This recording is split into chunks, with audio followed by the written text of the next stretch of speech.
Assalamualaikum warahmatullahi wabarakatuh.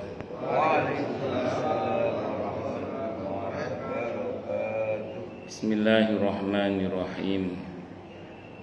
Alhamdulillahi rabbil alamin. Wa bihi nasta'inu ala umurid dunya waddin. Wassalatu wassalamu ala asyrafil anbiya'i wal mursalin. Sayyidina wa habibina wa syafi'ina wa qurrati a'yunina wa maulana Muhammadin wa ala alihi wa ashabihi wa dhurriyyatihi ajma'in, amma ba'd.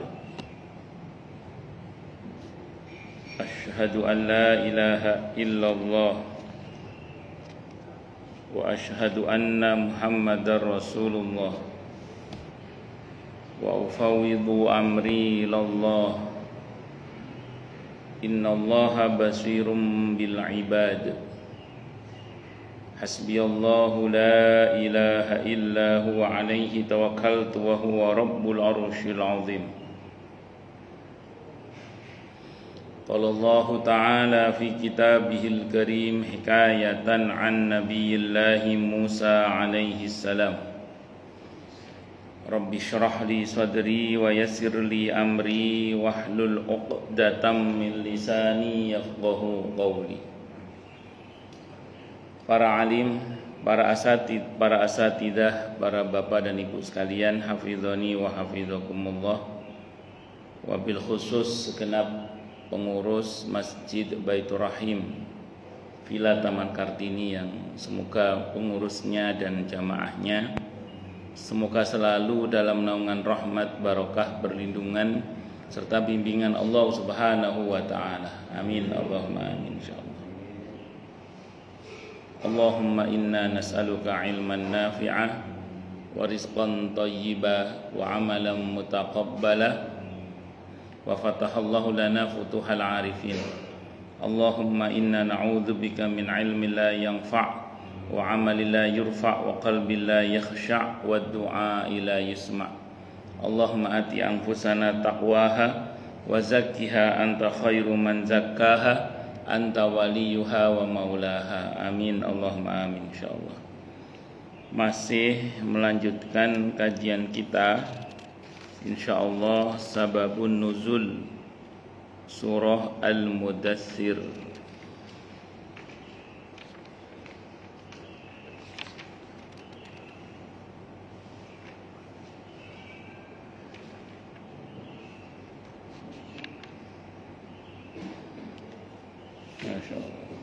Makasih Ustaz ya. Jazakallah khairan. Ustaz siapa namanya? Maulana. Ustaz Maulana. Semoga segenap harapan bagi Ustaz Maulana, semoga segera Allah ijabah dengan mudah, dengan mulia, dengan bahagia, dengan tawasul. Amin Allahumma amin. Makasih Ustaz ya. Jazakallah khairan. Al-Mudaththir, dari ayat langsung ayat 2 ini. Ayat 1 maaf, ayat 1 sampai ayat 7. A'udzu billahi samii'il 'aliim minasy syaithaanir rajiim.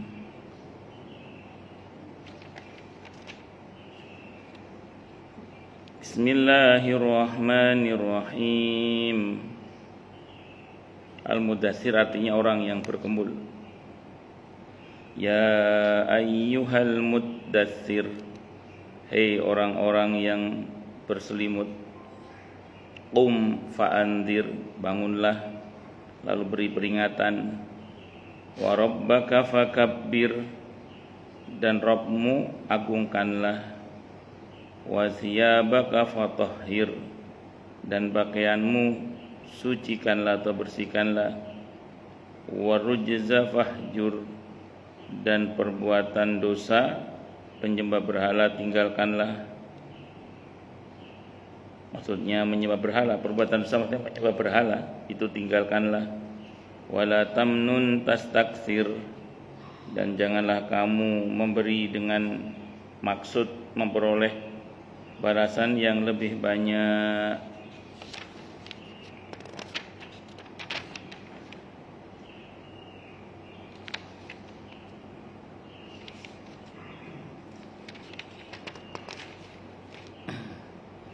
Walirabbika fasbir, dan untuk memenuhi perintah Rabbmu bersabarlah. Dalam satu riwayat dikemukakan bahwa Rasulullah Muhammad sallallahu alaihi wasallam bersabda, ketika aku telah selesai uzlah selama sebulan di Gua Hira. Uzlah itu menyepi, istilah lainnya tahannus. Jadi sebenarnya tahannus, menyepi, itu bukan kebiasaan orang Arab sebenarnya. Tapi Nabi itu mewarisi kebiasaan ayahnya Abdullah. Said Abdullah itu punya kebiasaan tahannus juga, beribadah kepada Allah. Kalau Nabi ini tahannusnya tafakkur Nabi. Jadi Nabi itu tahannusnya tafakkur, mikir keadaan umat yang mulai rusak akhlaknya. Nah, jadi kalau bapaknya Abdullah, Said Abdullah itu, ayah beliau itu lebih banyak menyepinya untuk beribadah kepada Allah. Nah, sementara kalau Nabi kita Muhammad sallallahu alaihi wasallam itu tahannusnya itu lebih kepada tafakkur, mikir keadaan lingkungannya ini bagaimana. Nah, saat itu belum ada perintah dakwah, maka Nabi ya bingung ini bagaimana ini menyelesaikan masalah ini. Saat itu beliau juga belum dilantik sebagai Nabi dan Rasul, tapi sudah mulai punya kepedulian. Nah, baru kemudian muncul perintah ini, perintah untuk berdakwah itu. Sekaligus Nabi dilantik sebagai Nabi dan Rasul. Nah, sejak itu Nabi mulai berdakwah. 3 tahun pertama Nabi berdakwah itu sembunyi-sembunyi. Sebenarnya terang-terangan ya bisa, tinggal manggil malaikat Jibril. Tapi kalau Nabi serba menggunakan fasilitas mukjizat, terus nanti umatnya nyontoh siapa? Jadi kalau Nabi serba menggunakan mukjizat, kita umatnya nyontoh siapa? Jadi kadang strategi dakwah itu ya seperti yang Nabi lakukan, begitu terjun di masyarakat nggak langsung dakwah, ya bergerilya gitu lah. Sampai akhirnya setelah 3 tahun itu Nabi mendapat perintah untuk berdakwah secara terang-terangan. Itu seperti itu. Makanya ada ayat yang menyatakan wa wajadaka dhallan fahada, dan Allah mendapatimu dalam keadaan, dalam tanda kutip, dhol itu ada yang menerjemahkan sesat. Maksudnya Nabi itu bingung, dhol itu bingung ngadepi umat ini bagaimana. Umat moralitasnya kayak gini keadaannya, sampai dikenal dengan istilah jahiliyah.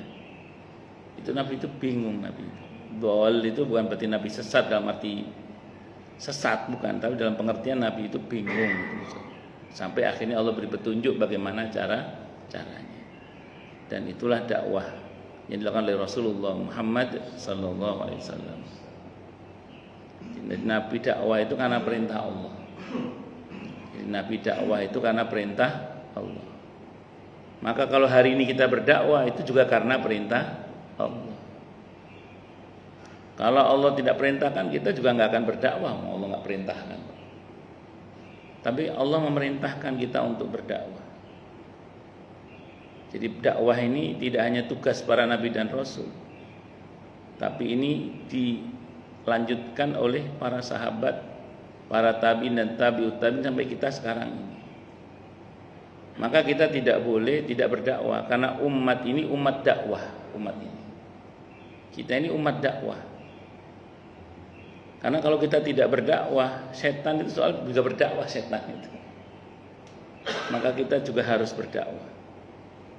Ya tentu dakwanya sesuai dengan kapasitasnya, sesuai dengan peran kita di tengah-tengah masyarakat. Mungkin yang politisi ya berdakwah dengan politiknya itu. Yang ekonom berdakwah dengan ekonominya. Yang berilmu berdakwah dengan ilmunya. Yang birokrat ya berdakwah dengan kemampuannya di bidang birokrasi dan lain-lain. Ya termasuk para penggiat-penggiat agama, para dai-dai, para asatid. Itu semuanya harus bersinergi di dalam berdakwah. Nah, di dalam dakwah ini boleh dikata tidak ada satupun orang yang menyeluruh di dalam kemampuannya sebagaimana Rasulullah Muhammad sallallahu alaihi wasallam. Kalau Nabi itu, Nabi kita Muhammad sallallahu alaihi wasallam, beliau ya panglima perang, beliau ya ekonom, beliau ya Nabi dan Rasul, beliau ya hampir semua bidang kehidupan manusia itu ada pada diri Rasulullah Muhammad sallallahu alaihi wasallam. Nah, kalau kita ini enggak begitu. Ada yang bidangnya ini, bidangnya itu, ini. Nah, itu sepatutnya bersinergi itu. Bersinergi untuk berdakwah. Maka kita jangan kemudian berkata pada seseorang, itu dari dulu kok ceritanya surga neraka tok aja. Ceritanya dulu pengajiannya surga neraka, maksudnya masalah akhirat. Loh, kalau nggak ada yang cerita surga neraka, nanti surga neraka dilupakan. Biarkan beliau berdakwah tentang surga neraka, maksudnya tentang akhirat. Memang bidangnya beliau itu. Ada lagi yang ngomong itu kok ngomong ekonomi Islam aja, ekonomi aja. Memang bidangnya ekonomi dia. Biarkan dia bicara tentang ekonomi Islam. Karena itu dakwahnya dia di situ. Ada yang kemana-mana bicara tentang politik Islam misalnya. Itu dulu ngomongnya politik aja. Loh, biarkan di bidangnya itu kok. Karena tidak semua orang punya punya kemampuan di bidang itu. Sehingga itu yang pernah ada jamaah yang nanya ke saya. Ustadz ini dari dulu ngomongnya fikih, hadis, tafsir. Kenapa Ustadz kok tidak bicara tentang politik kekinian, tentang masalah ini, masalah itu, masalah politik kekinian lah. Saya jawab, saya bukan tidak mau Pak, saya bilang, saya bukan tidak mau, saya tidak bisa, saya bilang. Kalau saya nanti ngomong soal itu, nanti ngawur saya ngomongnya nanti. Nah, kalau Bapak mau bicara tentang politik kekinian dari seorang Ustadz, undang Ustadz yang politisi, saya bilang gitu. Ustadz yang politisi, undang beliau yang ngerti dunia politik. Kalau saya ngomong ngawur nanti Pak, gak jelas. Itu seperti itu. Karena saya memang bukan bidang saya, gitu maksudnya. Bidang saya ini gini-gini ini, bidang saya. Nah, kalau ngomong soal itu, silakan undang Ustadz yang punya kemampuan untuk bicara itu. Saya bukan tidak mampu saya. Saya bukan bidang saya. Karena dari keterbatasan kemampuan kita itu. Pernah ada orang ngundang saya itu, saya disuruh ngomong soal Ahmadiyah. Saya bukan tidak mau ngomong soal Ahmadiyah. Cuman saat itu saya punya kawan, seorang ustadz yang dia peneliti tentang Ahmadiyah. Saya bilang jangan saya, beliau saja. Kalau saya cuman teori. Nah, kalau beliau praktisi, saya bilang gitu. Beliau peneliti dan praktisi. Undang beliau saja, jangan saya bilang. Kenapa? Karena saya tahu ada yang lebih ahli dan lebih menguasai karena beliau orang lapangan. Saya kan cuma teori. Saya tidak pernah benturan sama orang Ahmadiyah. Dan mati secara nyata belum pernah. Itu seperti itu. Tapi kalau beliau ini beliau tahu lapangan beliau itu. Saya bilang. Kalau saya paling hanya di tataran konsep. Kalau beliau di lapangan saya bilang. Undang beliau saja. Karena beliau lebih menguasai. Itu seperti itu. Nah, yang kita sayangkan adalah ketika muslimin itu di pada harokahnya masing-masing, itu kadang di medsos itu saling mencela gitu loh. Padahal itu kan satu kesatuan harokah sebenarnya. Itu yang kita sayangkan ketika ada yang saling mencela itu, maksud itu yang kita sayangkan.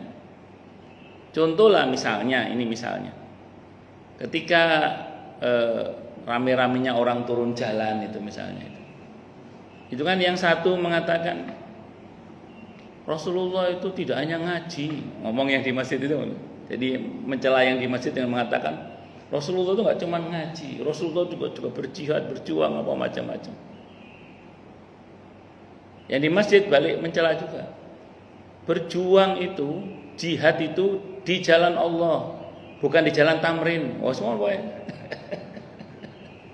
Wah, maksud saya itu tidak usah begitu gitu loh. Monggo yang jaga gawang masjid memang harus ada. Bahkan di surah At-Taubah itu kan tidak sepatutnya semua orang maju perang kan, memang kan harus ada yang menjaga masjid, itu harus ada. Harus ada yang jaga gawang, itu memang harus ada. Tapi yang berjuang itu juga harus ada. Jadi harus bersinergi gitu maksud saya itu, bukan saling menjatuhkan. Karena hari ini tidak ada satu sosok yang lengkap sebagaimana Rasulullah Muhammad sallallahu alaihi wasallam. Dulu di zamannya ulama-ulama mujtahid mustaqil mutlak masih hidup. Satu sosok mujtahid mustaqil mutlak itu tidak hanya menguasai tafsir, tidak hanya menguasai ilmu hadis, ulumul Quran, fikih, perbandingan madhab, tapi beliau juga bisa menguasai ilmu kedokteran, bisa menguasai ilmu geologi, bisa menguasai ilmu tentang ekonomi dan macam-macam. Dulu itu begitu. Nah, sekarang kan yang tabahur seperti itu kan bukan cuma sulit pakai dal. Makanya satu-satunya cara adalah muslimin harus bersatu, muslimin harus bersinergi di dalam harokah dakwah ini, dalam pergerakan-pergerakan dakwah ini. Nggak bisa tidak. Ada yang ngurusi bagian ini, bagian itu, bagian ini. Allahu Akbar. Nah, jadi itu ya diantaranya. Lanjut. Ketika aku telah selesai uzlah selama sebulan di Gua Hira, aku turun ke lembah. Sesampainya ke tengah lembah, ada yang memanggilku, tetapi aku tidak melihat seorang pun di sana. Aku menengadah ke langit. Tiba-tiba aku melihat malaikat yang pernah mendatangiku di Gua Hira. Aku cepat-cepat pulang dan berkata kepada orang rumah, selimutilah aku. Maka turunlah ayat ini Al-Mudassir sebagai perintah untuk menyingsingkan selimut dan berdakwah. Diriwayatkan oleh Asy-Syaikhain Bukhari Muslim yang bersumber dari Jabir radhiyallahu anhu. Nabi itu kaget. Karena ini masih periode awal. Periode awal turunnya Al-Quran setelah sebelumnya itu turun Iqra itu. Iqra bismi rabbikal ladzi khalaqal insana min 'alaq. Kalau saya tidak salah, Iqra itu memang surah pertama yang turun, tapi surah pertama yang turun lengkap itu ini Al-Mudassir. Surah pertama yang turun memang Iqra, betul tidak salah, tapi surah pertama yang turun lengkap itu Al-Mudassir ini. Itu seperti itu. Karena Al-Alaq itu turun sampai ayat 5 aja. Iqra bismi rabbikal ladzi khalaqal insana min 'alaq. Iqra wa rabbukal akram alladzi 'allama bil qalam 'allamal insana ma lam ya'lam. Itu putus dulu. Nah, baru turun surah Al-Mudassir. Kalau surah yang terakhir turun, surah yang penuh terakhir turun itu An-Nasr. Idza jaa nasrullahi wal fath. Itu surah yang terakhir turun sebelum Nabi menghadap kepada Allah Subhanahu wa taala. Tapi kalau ayat terakhir yang turun itu Al-Baqarah ayat 281 itu. Wattaqu fitnatan la tusibannal ladzina zalamu minkum khassah.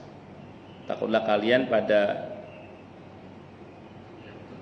saya wattaqu yauman turja'una fihi ilallah. Maaf nggih. Itu yang tadi itu mohon maaf. Al-Anfal ayat 25 tadi mohon maaf. Wattaqu yauman turja'una fihi ilallah. Mohon maaf.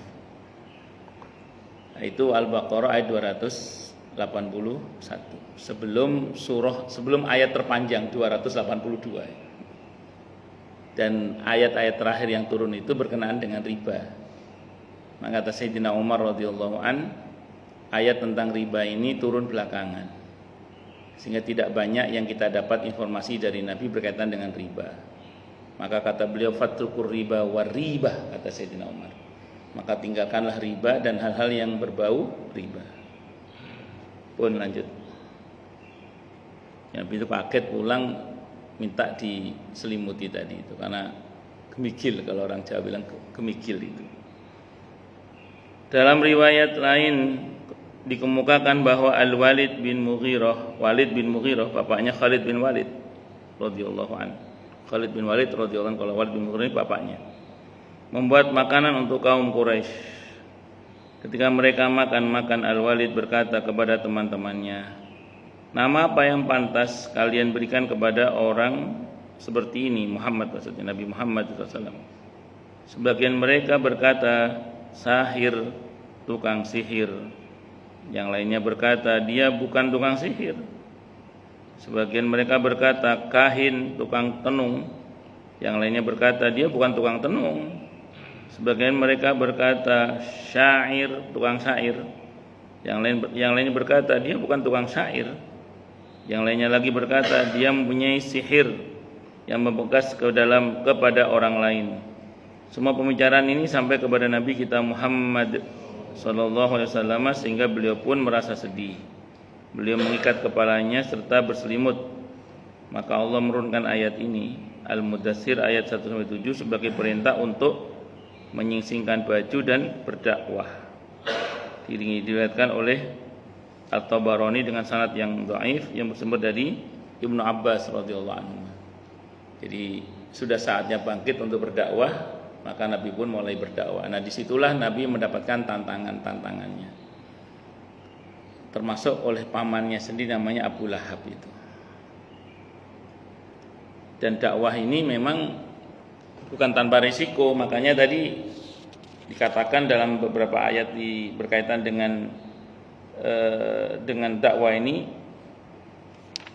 wali rabbika fasbir, itu tadi. Dan untuk memenuhi perintah Rabbmu bersabarlah.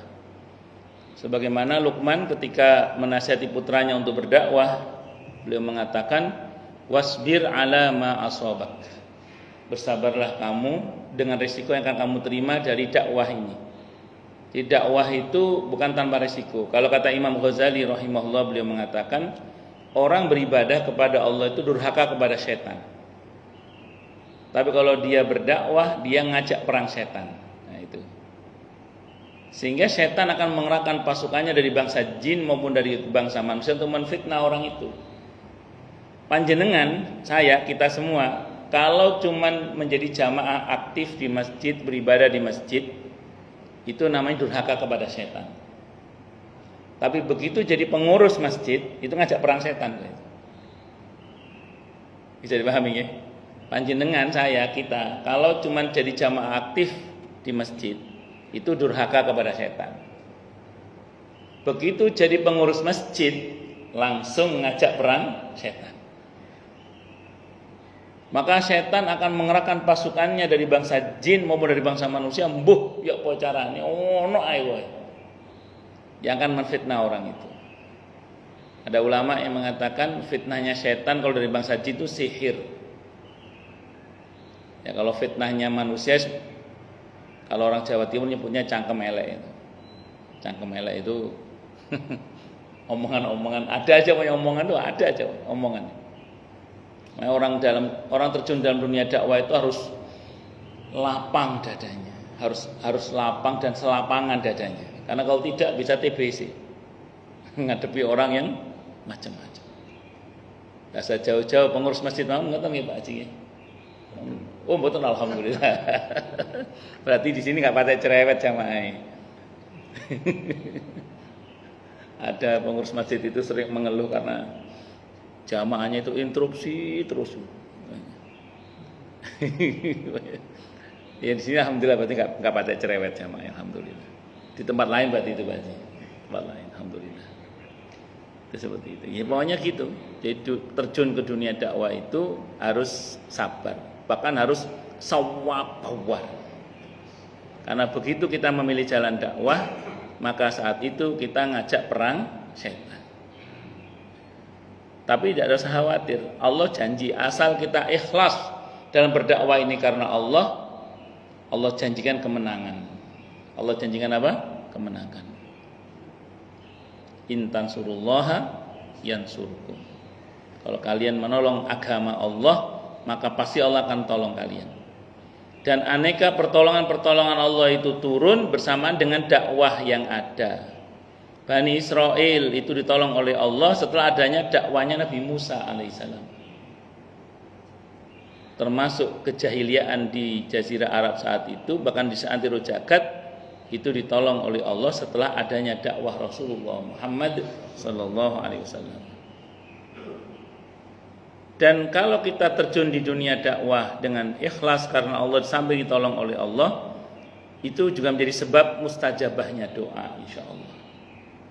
Jadi sebab kenapa doa itu mustajabah salah satunya adalah karena kita mau terjun di dunia dakwah. Maka kalau bisa bapak-bapak sekalian dan ibu-ibu sekalian itu libatkan diri tidak hanya sebagai jamaah aktif di masjid, tapi kalau bisa masuk dalam kepengurusan masjid. Itu seperti itu. Sehingga terlibat dalam kegiatan-kegiatan dakwah yang ada di masjid. Yang kita cari itu keberkahannya itu. Mustajabahnya doa, ditolongnya kita oleh Allah Subhanahu wa taala asal kita ikhlas karena Allah. Dan insya Allah mendapatkan keberkahan karena di antara nama Allah itu adalah Al-Quddus. Al-Quddus kata para ulama di antara maknanya adalah At-Tahir awil Mubarak. Karena Tahir itu suci, Al-Mubarak itu artinya diberkahi oleh Allah. Karena apa dan atau siapapun kalau digunakan untuk berjuang di jalan Allah, dia pasti diberkahi oleh Allah dan dia pasti disucikan oleh Allah. Contoh. Panjenengan jalan ke masjid kesini tadi itu, satu langkah pahala dihadirkan, dosa dihapus, derajat diangkat. Apalagi ada taklim begini nih, bahkan ikan-ikan, tidak hanya malaikat, bahkan ikan-ikan di lautan pun mendoakan ampunan untuk kita. Semoga Allah terima ngaji kita ini ya, amin Allahumma amin. Artinya apa ini? Artinya siapapun yang mau mendekat kepada Allah, termasuk untuk kegiatan hari ini, itu disucikan oleh Allah dan diberkahi, diberi banyak kebaikan oleh Allah Subhanahu wa taala. Maka apa-apa kalau digunakan di jalan Allah itu pasti diberkahi oleh Allah Subhanahu wa taala asal kita mengerjakan dengan ikhlas. Kambing, sapi itu dipotong tiap hari, tiap tahun itu dalam jumlah yang besar. Tapi kambing dan sapi enggak habis-habis. Kenapa? Karena digunakan di jalan Allah untuk kurban, untuk aqiqah, untuk tasyakuran, untuk macam-macam. Apalagi ayam. Ada jamaah saya itu sehari itu bisa motong ayam 20.000 ekor. Ada yang motong sehari itu 10.000 ekor. Itu aja kan katanya masih kurang itu kebutuhan ayam di DKI dan sekitarnya. Itu belum bebek, Pak, belum bebek. Belum bebek, baru ayam. Tapi masya Allah, sapi, kambing, ayam itu nggak habis-habis sama sekali. Sementara gajah yang nggak pernah dipotong malah hampir habis. Jerapah yang nggak pernah dipotong malah hampir punah, hampir habis.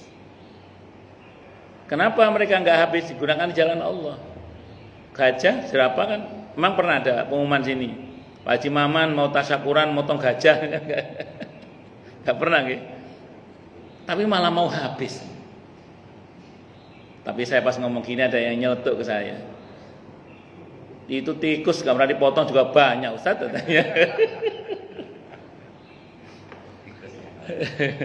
Maka saya jawab, ya banyak itu ada dua. Ada banyak yang barokah, ada banyak yang istidraj. Tikus itu yang istidraj. Allahu Akbar. Tapi umumnya begitu memang. Kalau kita gunakan jalan Allah itu barokah. Kalau diri kita, waktu kita, tenaga kita gunakan di jalan Allah, insya Allah waktu kita, tenaga kita, umur kita diberkahi oleh Allah Subhanahu wa taala. Di samping kita disucikan oleh Allah. Karena apa? Karena kita terstatuskan sebagai orang yang masih terlibat dalam perjuangan jalan Allah. Sehingga saya sering bilang di mana-mana, potensial seseorang itu mati husnul khatimah kalau dia terlibat dalam perjuangan di jalan Allah dan meninggal dalam keadaan terstatuskan sebagai orang yang sedang berjuang di jalan Allah. Meningkat, maaf ya kan, tidak semua orang berkesempatan meninggal sedang sholat. Tidak semua orang berkesempatan meninggal sedang baca Al-Quran. Tidak semua orang meninggal dalam keadaan sedang ihram misalnya. Tidak semua orang. Tapi kalau kita terlibat dalam perjuangan di jalan Allah sebagai pengurus masjid misalnya, dan meninggal sebagai pengurus masjid, sebagai pengurus majelis taklim, penggiat-penggiat dakwah, donatur pesantren atau masjid, itu keren itu. Meninggal masih terstatuskan sebagai pribadi yang terlibat dalam perjuangan di jalan Allah. Makanya kalau bisa jadi pengurus masjid seumur hidup. Jadi, kenapa? Bisa masuk, bisa. Bisa masuk kalau pengurus RT-nya mendukung kegiatan masjid. Bisa. Apalagi double, pengurus masjid, pengurus RT juga. Enggak. Masuk itu, masuk. Nah, ini saya menyemangati bukan apa-apa, karena memang inilah jalan yang ditempuh oleh para nabi dan rasul. Jadi kalau kita menempuh jalan dakwah, kita menempuh jalannya para nabi dan rasul. Saya pernah sampaikan di sini mungkin ya, bahwa orang itu kalau menempuh jalannya dokter, jalan kehidupannya seorang dokter, dia kan punya pengalamannya dokter. Orang yang menempuh jalan kehidupannya petani, dia kan punya pengalamannya petani. Orang yang menjalani kehidupannya nelayan, dia kan punya pengalamannya nelayan. Sampai pernah saya contohkan di sini, mungkin ada beberapa dokter gadungan di kampung-kampung itu kebongkar. Itu kan ternyata dia memang bukan dokter, tapi dia punya kemampuan dokter, termasuk ngoperasi berani loh itu. Rupanya dia di kota kerja sama dokter. Dia kerja di rumah sakit, dia ngerti betul bagaimana meresepkan obat, bagaimana kemudian dia mengambil tindakan. Terus kayak dokter temenan. Oh, rupanya dia pernah ikut kehidupannya seorang dokter dan dia punya pengalamannya dokter. Walaupun ini nggak benar yang ini maksudnya, tapi kan maksudnya dia punya pengalaman itu. Maka kalau kita ngikuti jalan hidupnya para nabi dan rasul, kita akan punya pengalamannya para nabi dan rasul. Dan puncak pengalaman adalah perjumpaan dengan Allah, masuk surga. Karena kita ngikut jalannya para nabi dan rasul. Bisa dipahami ya? Nah, itu diantaranya. Lanjut. Al-Mudaththir ayat 11. Sababun nuzul Al-Mudaththir, langsung lompat ayat 11 nih. Darni wa man khalaqtu wahida. Darni, biarkanlah aku bertindak terhadap orang-orang yang aku telah menciptakannya sendirian. Kalau bahasa sederhananya, nabi tugasmu dakwah, mereka urusanku. Kurang apa? Allah itu kurang apa coba? Jadi tugasmu wahai nabi cuma dakwah, mereka yang memusuhi dakwamu urusanku. Toh aku yang menciptakan mereka. Sebenarnya kalau kita paham ayat ini, kita akan paham betul bahwa sebenarnya semua dalam kendali Allah Subhanahu wa taala. Makanya siapapun kita kalau berhadapan dengan makhluk, itu jangan hanya sibuk berurusan dengan makhluk, tapi hendaklah kita menghubungi Al-Khaliqnya. Siapa? Allah Subhanahu wa taala. Kita harus menempuh jalur langit untuk menemui Al-Khaliq, agar kemudian makhluk yang merintangi dakwah kita itu menjadi urusan Allah. Entah apa Allah beri hidayah dan dia bertaubat, atau Allah hancurkan. Makanya kalau kita perhatikan dakwah Nabi kita Muhammad SAW itu, ada beberapa tokoh yang masuk Islam di puncak kekafirannya bahkan. Itu barokah doanya Nabi kita Muhammad SAW. Nabi pernah berdoa, ya Allah jayakanlah Islam ini dengan Amr bin Hisham atau Umar bin Khattab. Ternyata yang Allah pilih Umar bin Khattab radhiyallahu anhu. Amr bin Hisham itu Abu Jahal. Dan itu di saat Sayyidina Umar berada di puncak kekafirannya, karena saat itu beliau hendak membunuh Nabi kita Muhammad sallallahu alaihi wasallam. Termasuk ibunya Abu Hurairah yang tiap hari mencaci maki Rasulullah Muhammad SAW. Dalam hadis Sahih Muslim, itu masuk Islamnya justru saat Abu Hurairah udah mulai capek sama ibunya yang tiap hari memaki-maki Rasulullah Muhammad sallallahu alaihi wasallam. Dan Nabi Abu Hurairah berkata, ummah ya Rasulullah, dalam hadis Sahih Muslim, ibuku wahai Rasulullah. Kenapa ibumu? Saya capek ya Rasulullah dengar beliau tiap hari maki-maki panjenengan. tolong doakan ibu saya dapat hidayah. Maka Nabi berdoa, Allahumma hdi umma Abi Hurairah. Ya Allah, berikanlah hidayah kepada ibunya Abu Hurairah. Belum turun tangan Nabi kita Muhammad SAW, Abu Hurairah udah lari duluan menemui ibunya. Ternyata ibunya sedang mandi. Selang berapa waktu selesai mandi, kata ibunya, antar aku menghadap kepada Nabi Muhammad SAW. Untuk apa wahai ibu? Takut mau maki-maki Nabi kan? Aku mau bersyahadat, aku mau masuk Islam. Itulah. Maka dalam dunia dakwah ini kita serahkan musuh-musuh dakwah itu kepada Allah. Jadi jangan lupa menghubungi penciptanya gitu loh, maksud saya itu. Wah, sekarang tantangan dakwah berat Ustadz, kita melawan itu. Serahkan pada penciptanya. Ada Allah. Hasbiyallahu la ilaha illahu alaihi tawakkaltu wa huwa rabbul arsyil azim. Nabi itu kalau ditentang dakwahnya diajari oleh Allah mengucap hasbiyallahu la ilaha illahu alaihi tawakkaltu wa huwa rabbul arsyil azim. Kita dakwah mendapatkan hambatan, hasbiyallahu la ilaha illahu alaihi tawakkaltu wa huwa rabbul arsyil azim. Jadi kita serahkan kepada Allah supaya hambatan-hambatan itu dimudahkan oleh Allah. Karena saya ulang, dalam dunia dakwah itu pasti ada tantangannya, dan Allah tenangkan kita, enggak usah khawatir, semua dalam kuasa Allah Subhanahu wa taala. Dalam satu riwayat dikemukakan bahwa Al-Walid bin Al-Mughirah datang kepada Nabi kita Muhammad sallallahu alaihi wasallam, kemudian beliau membacakan Al-Qur'an kepadanya sehingga ia pun tertarik. Kejadian ini sampai kepada Abu Jahal sehingga ia sengaja datang kepada Al-Walid sambil berkata, "Hei paman, sesungguhnya kaummu akan mengumpulkan harta untuk diberikan kepadamu dengan maksud agar engkau mengganggu Muhammad."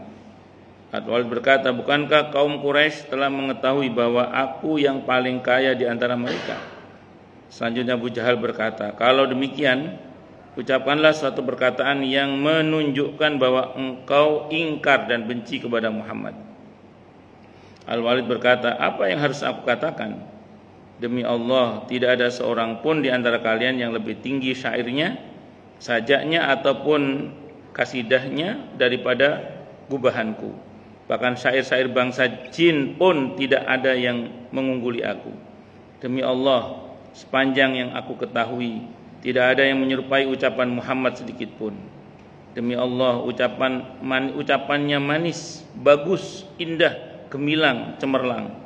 Jadi ini penyair pun memuji kemampuan Nabi dalam berbicara karena beliau luar biasa. Di samping memang yang beliau sampaikan adalah Al-Qur'an.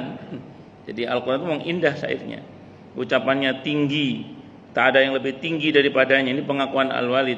Semua yang telah ku ketahui tentang semua yang telah ku ketahui lebih rendah daripadanya. Semua yang aku tentang saya, gak ada yang bisa mengalahkan syairnya Muhammad menurut Al-Walid. Abu Jahal berkata, walaupun itu bukan syair, itu adalah Al-Qur'an. Al-Qur'an bukan syair, tapi dia punya nilai seni yang sangat tinggi. Jadi Al-Qur'an itu bukan buku sastra, tapi nilai sastranya sangat tinggi, itu Al-Qur'an. Bukti bahwa Al-Qur'an itu nilai sastranya sangat tinggi, Al-Qur'an mudah dihafalkan. Saya ulang ya, Al-Qur'an itu bukan buku sastra, tapi Al-Qur'an nilai sastranya sangat tinggi, nilai seninya sangat tinggi. Bukti bahwa Al-Qur'an itu nilai seninya sangat tinggi, nilai sastranya sangat tinggi, itu mudah dihafalkan. Maka kalau kita cari orang yang bisa menghafalkan Al-Qur'an itu di kalangan kaum muslimin jutaan, bahkan mungkin mencapai angka yang lebih dari angka jutaan. Itu kalau kita bicara tentang muslimin yang menghafal Al-Quran 30 juz. Tapi agama sebelah, bahkan tokoh agamanya pun tidak ada satupun yang bisa menghafalkan seluruh kitab sucinya. Agama sebelah, tanya sama agama sebelah, bisa nggak dia menghafalkan seluruh kitab sucinya? Saya nggak tahu berapa juz itu di agama sebelah itu. Tapi kalau tanya siapa muslimin yang hafal Al-Quran 30 juz, jutaan. Banyak, bukan cuma banyak, banyak muslimin yang mampu menghafal Al-Quran sepenuhnya 30 juz. Karena Al-Quran itu walaupun dia bukan buku sastra, tapi nilai sastranya sangat tinggi, nilai seninya sangat tinggi, karenanya mudah dihafalkan. Panjenengan menghafalkan undang-undang dengan menghafalkan lirik lagu itu lebih mudah menghafalkan lirik lagu. Makanya para ulama itu di dalam pembelajarannya menggunakan manzumah. Manzumah itu nazam-nazam itu. Supaya mudah dihafalkan. Karena itu ada mengandung nilai seni dan sastra. Sehingga itu mudah dihafalkan. Qala Muhammadun huwa ibnu Maliki Ahmadu Rabbilah khairu maliki misalnya. Itu dalam Nadham Alfiyah misalnya. Itu jadi kita bisa mudah hafal teori-teori dalam ilmu nahwu itu karena kita dibuatkan oleh para ulama manzumah tadi itu, nazam-nazam yang mudah dihafal. Al-Qur'an walaupun dia bukan buku sastra tapi nilai sastranya sangat tinggi, buktinya mudah dihafal. Dan ini diakui oleh Al-Walid bin Mughirah yang notabene orang yang sangat menentang Nabi kita Muhammad SAW. Karena Abu Jahal, Abu Lahab pun sering kepergok diam-diam menguping bacaan Al-Quran Nabi saat Nabi sholat tahajud. Karena mereka mengakui sebenarnya kebenaran Nabi kita Muhammad SAW, tapi kesombongannya yang menghalangi mereka untuk beriman. Sebagaimana saya katakan kemarin bahwa sebelum sini ya, bahwa kalau Abu Lahab itu dia ini pengusaha patung. Nah kalau dia masuk Islam gulung tikar usahanya. Maka dia menentang dakwah Nabi kita Muhammad SAW. Kalau Abu Jahal persaingan cinta, karena dia naksir Siti Khadijah, pengen jadi suaminya Siti Khadijah, ikut dalam persaingan untuk memperebutkan Siti Khadijah radhiyallahu anha. Di luar dugaan Siti Khadijah tidak memilih kandidat-kandidat yang ada, tapi milih laki-laki yang tidak ikut dalam kompetisi, yaitu Nabi Muhammad SAW. Sejak itu Abu Jahal kecewa dengan Nabi Muhammad SAW, dan sejak itu semua yang Nabi katakan, semua yang Nabi ucapkan, yang Nabi lakukan, semua di mata Abu Jahal salah pokoknya. Gara-gara patah hati, nggak dipilih jadi suaminya Siti Khadijah radhiyallahu anha, yang dipilih kok malah yang nggak ikut kompetisi, yaitu Nabi Muhammad sallallahu alaihi wasallam. Allahu Akbar. Abu Jahal berkata, kaummu tidak akan senang sebelum engkau menunjukkan kebencianmu kepada Muhammad. Al-Walid berkata, baiklah, aku akan berpikir dahulu. Setelah berpikir ia pun berkata, benar, ucapan Muhammad itu hanyalah sihir yang terkesan, yang memberi bekas kepada yang lain. Maka turunlah ayat ini, yaitu darni wa man khalaqtu wahida, kata Allah, yaitu yang biarkanlah aku bertindak terhadap orang yang aku telah menciptakannya sendirian. Maksudnya Allah sendiri menciptakan dia, sebagai ancaman kepada orang-orang yang mendustakan beliau. Diriwayatkan oleh Al-Hakim dan disahihkannya yang bersumber dari Ibnu Abbas radhiyallahu anhu. Sanad hadis ini sahih menurut syarat Al-Bukhari. Diriwayatkan pula oleh Ibnu Jarir dan Ibnu Abi Hatim. Nah, jadi ayat ini rupanya berkaitan dengan Walid bin Mughirah. Walid bin Mughirah ini salah satu tokoh Quraisy, kafir Quraisy yang menentang dakwanya Nabi kita Muhammad SAW dengan hartanya, dengan kekuatannya, dengan kekuasaannya, dengan termasuk dia pernah bayar setannya Mekah. Jadi ada preman Pol di Mekah itu sampai saking juahatnya dikenal sebagai setannya Mekah. Saya lupa namanya itu. Itu ada pembicaraan rahasia antara Walid bin Mughirah dengan orang itu untuk diam-diam menyelinap ke Madinah untuk membunuh Nabi kita Muhammad SAW dengan pisau yang sudah dibubui racun itu. Begitu sampai di Madinah, dilihat oleh Sayyidina Umar. Saya lihat wajahnya sekaapi. Ini bukan wajah orang yang benar. Ditangkap sama Sayyidina Umar. Dihadapkan kepada Nabi kita Muhammad SAW. Dibongkar semua rahasia pembicaraan dia dengan Walid bin Mughirah itu. Langsung dia berkata, berarti benar kamu ini Nabi berarti. Karena semua yang saya lakukan dengan Walid tidak ada yang tahu. Kok kamu tahu, berarti kamu betul-betul Nabi. Akhirnya dia bersyahadat. Setannya Mekah. Akhirnya bersyahadat. Nabi itu dalam hadis Sahih Muslim, beliau berkata, semua orang itu ada setannya. Kepada Siti Aisyah, kata Siti Aisyah, termasuk engkau ya Rasulullah, termasuk saya, kata Nabi. Hanya Allah merahmatiku sehingga semua setan yang menggodaku masuk Islam. Jadi khusus setan yang menggoda Nabi kita Muhammad SAW itu masuk Islam. Itu khusus Muhammad Rasulullah sallallahu alaihi wasallam tidak berlaku untuk Muhammad subhan. Nggih, monggo silakan. Yang mau tanya, protes, marah boleh silakan. Masalah itu masalah yang lain boleh. Monggo kalau ada. Kalau enggak ada berarti jelas semua atau tidak jelas semua. Monggo. Oh, jelas semua nih. Waalaikumsalam warahmatullahi wabarakatuh. Monggo. Nggih. Ini Pak, kadang-kadang kita berdoa, kadang-kadang mengirim doa orang tua. Nggih. Biasanya kita Al-Fatihah. Nggih. Kadang kita sebutkan banyak sekali untuk bapak ini. Nggih. Lebih baik mana hanya untuk satu orang atau untuk beberapa orang? Terima kasih. Nggih. Assalamualaikum warahmatullahi wabarakatuh. Pertama perihal doa. Kalau doa semua ulama sepakat sampai ya, kepada berapa orang, kepada sebanyak-banyaknya orang itu tentu lebih baik. Makanya kalau Bapak baca dalam Al-Quran itu satu contoh doa yang Allah ajarkan di surah Al-Hasr 10 itu, Rabbana ighfir lana wal ikhwanina alladhina sabaquna bil iman wa la taj'al fi qulubina ghillan lil ladzina amanu rabbana innaka ra'ufur rahim. Nah, jadi wal ikhwanil ladzina sabaquna bil iman gitu, untuk saudara seiman. Nah, itu terserah Bapak apa mau sebut nama, enggak sebut nama terserah. Jadi untuk semua saudara iman itu silakan. Jadi sebanyak-banyaknya tidak ada masalah. Satu dulu. Ya, kemudian pertanyaan Bapak yang kedua tadi menarik kemudian berkaitan dengan kita bacakan suratul Fatihah untuk orang-orang tua kita. Saya harus bicara apa adanya ya, bahwa kalau perihal doa semua ulama sepakat sampai.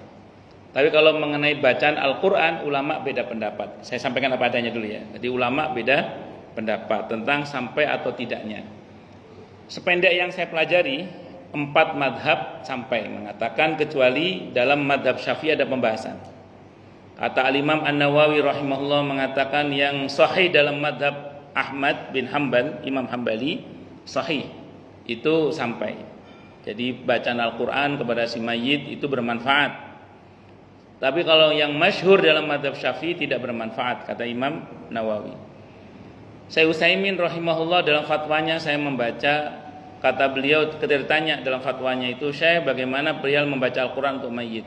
Kata beliau fihi qaulani, dalam hal ini ada 2 pendapat. Walakinna sahiha yang fa', tapi yang sahih adalah bermanfaat, kata Syekh Utsaimin rahimahullah. Saya baca dalam kitab At-Tadhkirah Imam Al-Qurtubi rahimahullah, ada Imam Ahmad bin Hanbal rahimahullah suatu saat melintas di sebuah kuburan maksud saya, ada seorang yang sedang membaca Al-Quran. Kata beliau bilang kepada muridnya, sampaikan kepada orang itu tidak boleh baca Al-Quran di kuburan, bid'ah kata beliau. Maka kemudian saat itu beliau bersama Ibnu Qudamah itu madhabnya Hambali. Beliau muridnya Imam Ahmad bin Hanbal rahimahullah. Kata Ibnu Qudamah, ya Imam Ahmad, apa pendapat anda tentang mubasyir? Kata Imam Ahmad, hadisnya sahih. Kata beliau, saya terima hadisnya. Kata Ibnu Qudamah, ya Imam Ahmad, saya mendapatkan riwayat dari Mubasyir tentang Abdullah bin Umar radhiyallahu anhu menjelang wafatnya beliau berwasiat kepada keluarganya, tolong nanti pada jenazah saya bacakan permulaan surah Al-Baqarah dan akhirnya. Maka kata Imam Ahmad, cung datangi orang itu tadi, tidak apa-apa baca Al-Quran. Maka Imam Ahmad dari pendapat yang membid'ahkan menjadi membolehkan itu ada dalam kitab At-Tadhkirah Imam Al-Qurtubi. Terlepas dari itu, satu lagi deh. Saya pernah baca buku judulnya Hujjah Ahli Sunnah wal Jamaah. Kitab judulnya Hujjah Ahli Sunnah wal Jamaah karya Mbak Ali Maksum Krapia. Beliau itu Rais Am PBNU. Beliau mengatakan begini dalam bukunya itu. Perihal membaca Al-Quran untuk mayit, para ulama berbeda pendapat. Hendaklah kita tidak berkeras-keras dalam masalah ini. Itu di buku beliau, Hujjah Ahli Sunnah wal Jamaah. Nah, saya mau simpulkan, jadi perihal apa yang Bapak lakukan, berarti Bapak termasuk yang membolehkan. Nah, saya mau tambahkan lagi, karena menukik pada pertanyaan tentang suratul Fatihah. Bagaimana tentang suratul Fatihah? Nanti sekali waktu bisa dibuka dalam tafsir Ibnu Katsir. Nabi yang menamai suratul Fatihah dalam hadis qudsi itu, hadisnya sahih, bahwa nama Al-Fatihah kata Nabi diantaranya adalah as-shalah. As-shalah secara bahasa artinya ad-du'a. Jadi Fatihah itu doa. Saya ulang, Nabi yang menamai dalam tafsir Ibnu Katsir itu ada beberapa nama Al-Fatihah. Di antara nama Al-Fatihah yang dari Nabi, yang Nabi langsung yang menamai itu adalah as-shalah. As-shalah itu secara bahasa ad-du'a. Berarti kalau Al-Fatihah sebagai ad-du'a yang Bapak lakukan benar, tidak salah. Karena ketika Bapak mengatakan iyyaka na'budu wa iyyaka nasta'in, hadis qudsi Allah menyatakan ini antara aku dan hambaku, wali abdi ma sa'ala, bagi hambaku terserah dia meminta apa saja. Jadi kalau Bapak baca Fatihah sebelumnya Bapak berdoa, ya Allah semoga orang tua saya begini-begini, Al-Fatihah gitu, tidak apa-apa. Kenapa? Karena Al-Fatihah itu adalah doa. Dan itu ada pembenaran dalam hadis qudsi yang ada di dalam tafsir Ibnu Katsir, dan itu adalah Nabi yang menamai dengan nama as-shalah. Satu dulu. Yang kedua, ada hadisnya Sahih Muslim. Nabi lagi ngobrol dengan malaikat Jibril. Nabi teman ngobrolnya malaikat Jibril, Pak. Jadi satu saat ada suara gaduh di langit itu. Ada suara gaduh di langit. Kata Nabi, apa itu Jibril? Serombongan malaikat yang belum pernah turun ke bumi lagi turun ya Rasulullah. Dari pintu yang belum pernah dibuka sebelumnya. Ternyata rombongan malaikat ini menemui Nabi kita Muhammad SAW. Terus kemudian orang ini berkata, malaikat ini berkata, ya Rasulullah, ini ada hadis Sahih Muslim ya, kami membawa dua cahaya. Ini mafhum riwayat. Jadi kami membawa dua cahaya, yang dua cahaya ini belum pernah Allah berikan kepada nabi-nabi sebelumnya. Dan dua cahaya itu adalah yang pertama suratul Fatihah, yang kedua akhir surah Al-Baqarah, amanar rasulu bima unzila ilaihi min rabbi wal mu'minun, dan seterusnya itu. Terus kata malaikat yang datang itu mengatakan, dan siapa yang berdoa kepada Allah dengan dua cahaya ini, doanya pasti dikabulkan oleh Allah. Nah, jadi kalau Bapak nanya tadi yang, kalau ini konteksnya doa, maka Al-Fatihah bagian dari doa. Maka kalau Bapak nanya ke saya, ya mendoakan sebanyak-banyaknya orang tentu lebih baik. Kalau soal sebut nama itu, pertama Allah Maha Tahu, tanpa kita sebut nama pun Allah Maha Tahu. Cuman kalau kita mau sebut nama itu sah-sah saja, dengan catatan jangan berniat untuk memberitahu Allah karena Allah Maha Tahu, tapi lebih kepada untuk menenteramkan hati saja. Kayak saya pribadi itu kalau mendoakan orang tua saya, itu saya senang nyebut nama. Ya, kenapa? Saya pertama biasanya nggak lupa nama bapak saya, dan saya kadang kangen aja. Seneng aja nyebut nama bapak saya, seneng aja nyebut nama ibu saya, kangen aja. Saya kalau mendoakan istri saya, anak-anak saya itu saya sebut satu-satu namanya. Ya kenapa? Karena ya seneng aja nyebut nama satu-satu. Itu seperti itu. Wallahu a'lam bishawab. Walaupun saya punya keyakinan tanpa menyebut nama mereka pun Allah Maha Tahu. Ya saya seneng aja. Karena memang doa itu bukan memberitahu Allah karena Allah Maha Tahu, tapi doa itu bincang mesra kita dengan Allah. Saya kira itu nggih Pak nggih. Wallahu a'lam bishawab. Siapa lebih sepuh siapa? Lebih sepuh ya. Assalamualaikum warahmatullahi wabarakatuh. Waalaikumsalam warahmatullahi wabarakatuh. Meneruskan pertanyaannya Pak Ustadz RW. Oh, beli RW. Oh, RW, masya Allah. Sekarang penggantinya Pak. Oh, ngoten nggih. Oh, ngoten nggih. Jadi kembali ke Al-Fatihah malaikat Ustaz. Nggih, monggo. Jadi kadang-kadang sholat di suatu masjid di masjid saya banyak imamnya itu selalu membaca Al-Fatihah ila, bahkan seringnya kok padanya Abdul Qadir Jailani, Syekh Abdul Qadir Jailani, ulama besar kita. Tapi ada yang menarik ila Rasulullah otomatis ila malaikat muqarrabin dan sebagainya gitu ya. Jadi sebenarnya ini konteksnya seperti apa Ustaz? Untuk malaikat muqarrabin, untuk para Syekh Abdul Qadir Jailani dan sebagainya. Baik. Ini bagi yang sepakat aja ya, kalau nggak sepakat nggak usah dibahas itu. Karena yes and no-nya pasti ada. Jadi gini, ini kan konteksnya tawassul ya. Tawassul itu membuat hubungan dengan Allah melalui orang-orang soleh yang dicintai oleh Allah. Saya sering sampaikan begini kepada panjenengan di sini, bahwa tawassul yang disepakati oleh para ulama itu ada 3. Ini ulama sepakat. Yang pertama bertawassul dengan al-asmaul husna. Itu ulama sepakat. Yang kedua bertawassul dengan amal soleh yang kita lakukan. Itu ulama sepakat. Yang ketiga bertawassul dengan orang soleh yang masih hidup. Ini ulama sepakat. Jadi kalau al-asmaul husna ayatnya banyak di Al-Quran, misalnya walillahil asmaul husna fad'uhu biha, dan milik Allah lah nama-nama yang terbaik, maka berdoalah kepada Allah dengan menggunakan al-asmaul husna. Kemudian yang kedua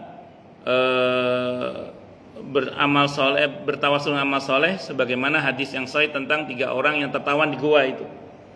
Kemudian yang ketiga berkenaan dengan bertawassul dengan orang soleh yang masih hidup, ketika Nabi memerintahkan Sayyidina Umar untuk minta didoakan oleh Uwais Al-Qarni radhiyallahu anhu. Nah, selebihnya itu ulama beda pendapat, yang selebihnya itu. Termasuk misalnya bertawassul dengan Rasulullah Muhammad SAW sepeninggal beliau. Ini ulama berbeda pendapat. Nah, kalau taruhlah yang membaca yang Bapak bilang tadi itu termasuk yang sepakat. Nah, di antara dalil yang dipakai oleh para ulama yang sepakat terkait dengan tawassul yang dalam masalah ini seperti yang Bapak sebutkan tadi itu dirujuk kepada, sependek yang saya baca ini ya, ada dalam Fathul Bari Syarah Sahih Bukhari hadisnya, riwayatnya maksud saya. Yang kedua ada di dalam kitab Al-Bidayah wan Nihayah, dan status hadisnya jayyid. Jayyid itu di atas hasan, di bawah sahih. Yaitu ketika ada seorang yang bernama Bilal ibn Haris al-Muzani radhiyallahu an. Satu saat itu terjadi di masa Sayyidina Umar radhiyallahu an. Beliau ziarah ke makam Nabi kita Muhammad SAW, dan beliau mengatakan, istasqillaha li ummatik fa innahum qad halaku. Ya Rasulullah, tolong mintakan hujan kepada Allah. Istasqillaha, mintakan hujan kepada Allah untuk umatmu karena mereka lagi paceklik. Kalau nggak salah 2 atau 3 tahun tidak ada turun hujan. Akhirnya sahabat ini pulang. Selesai pulang, mimpi ketemu dengan Rasulullah Muhammad SAW. Kalau mimpi ketemu Nabi dalam hadis Sahih Bukhari, makanya ada dalam Fathul Bari Syarah Sahih Bukhari, itu asli Nabi. Karena setan tidak bisa menyerupai fisik Nabi kita Muhammad SAW. Dalam mimpi itu Nabi berkata kepada sahabat tadi, akri salami ila Umar, sampaikan salam kepada Umar agar dia sholat istisqa. Maka beliau terbangun menghadap kepada Sayyidina Umar radhiyallahu anhu. Dalam riwayat yang saya baca, Sayyidina Umar tidak mengingkari perbuatan sahabat itu. Karena ada yang mengatakan itu Sayyidina Umar marah sama sahabat itu. Saya baca dalam referensi aslinya nggak ketemu saya marahnya Sayyidina Umar. Yang ada beliau tidak mengomentari perbuatan, karena Sayyidina Umar itu orang yang paling kuat dalam nahi mungkarnya. Kalau itu mungkar pasti dimarahi. Maka kemudian beliau berkata, ya Sayyidina Amirul Mukminin dapat salam dari Nabi dalam mimpi saya untuk melaksanakan salat istisqa. Maka Sayyidina Umar salat istisqa. Bersama beliau ada sahabat Abbas yang masih hidup. Beliau bertawassul dengan sahabat Abbas yang masih hidup. Tapi sebelumnya ada kejadian sahabat Bilal bin Haris al-Muzani bertawassul kepada Rasulullah yang sudah menghadap kepada Allah Subhanahu wa taala. Ini diantaranya dipakai.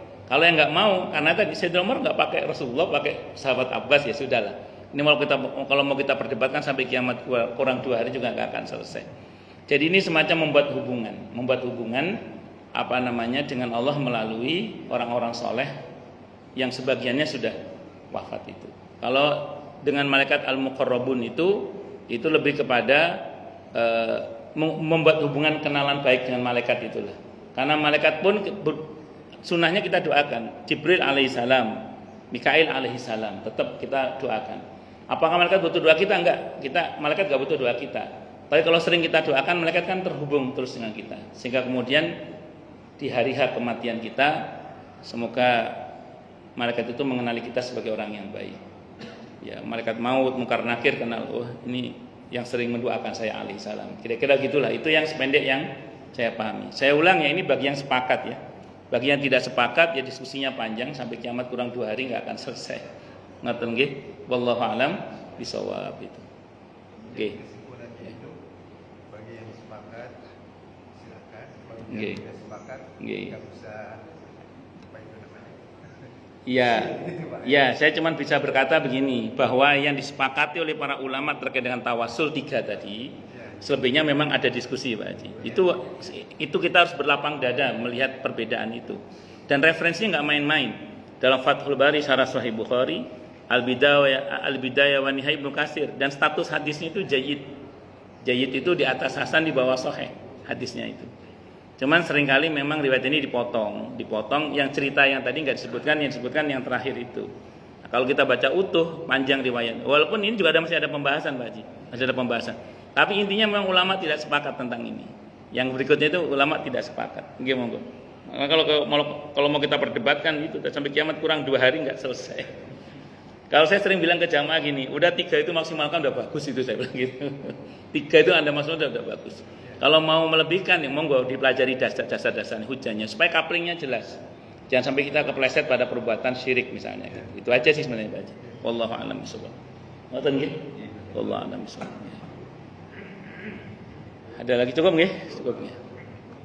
Kita tutup dengan hamdalah. Alhamdulillahirabbil alamin. Semoga kajian kita bisa bermanfaat, mubarakah fid dini wa dunya wal akhirah untuk kita, keluarga kita dan seluruh umat Islam semuanya. Dan mudah-mudahan kita semua dijadikan oleh Allah sebagai orang-orang yang sukses dunia akhirat, selamat dunia akhirat, bahagia dunia akhirat, dan dipermudah setiap urusan kita oleh Allah fid dini wa dunya wal akhirah. Semoga Allah limpahkan hidayah selalu untuk kita, semoga Allah tingkatkan selalu hidayah untuk kita, dan semoga Allah berikan hidayah untuk siapapun yang melihat kita.